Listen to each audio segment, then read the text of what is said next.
രേവതിക്കുട്ടിയെ കുറിച്ച് കൂടുതൽ വിവരങ്ങൾ അന്വേഷിക്കുന്ന നമ്മുടെ രോഹിത്തിനെ കാണാനായിട്ട് സാധിക്കുന്നുണ്ട്.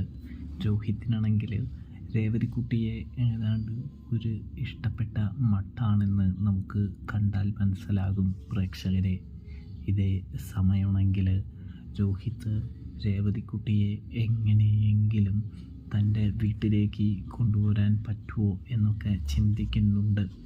അത് വേറെ കുറച്ച് എപ്പിസോഡുകൾ കഴിയുമ്പോഴേക്കുമായിരിക്കുമെന്ന് നമുക്ക് കാണാം. ഇതിനെല്ലാം പുറമെ നമ്മുടെ അലീന കാര്യങ്ങളൊക്കെ മനസ്സിലാക്കി തുടങ്ങുന്നുണ്ട്. സത്യം പറഞ്ഞാൽ രോഹിത് താക്കോലെടുക്കാൻ പോയിട്ട് തിരികെ വരുമ്പോൾ രേവതിക്കുട്ടിയെയും കൊണ്ടുവരുമ്പോൾ നീ താക്കോലെടുക്കാൻ തന്നെയാണോടാ ശരിക്കും പോയത് എന്ന് അലീന ചോദിക്കുന്നു. താക്കോലെടുക്കാൻ പോയവൻ നിധിയും കൊണ്ടാണല്ലോ വരുന്നത് എന്ന് ചോദിക്കുമ്പോൾ എന്നിങ്ങനെ നോക്കുന്നതോടൊപ്പം തന്നെ രോഹിത്താണെങ്കിൽ രേവതിക്കുട്ടി പറഞ്ഞ കാര്യങ്ങളൊക്കെ ചിന്തിക്കുന്നുണ്ട് എന്ന് കാണാൻ കഴിയും.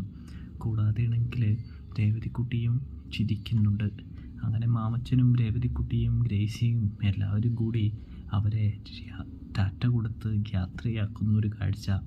ഇതേ സമയം കാറിൽ പോകുന്ന വഴിയാണ് രേവതിക്കുട്ടിയെക്കുറിച്ച് കൂടുതൽ അറിയാനായിട്ട് നമ്മുടെ രോഹിത് ശ്രമിക്കുന്നത്.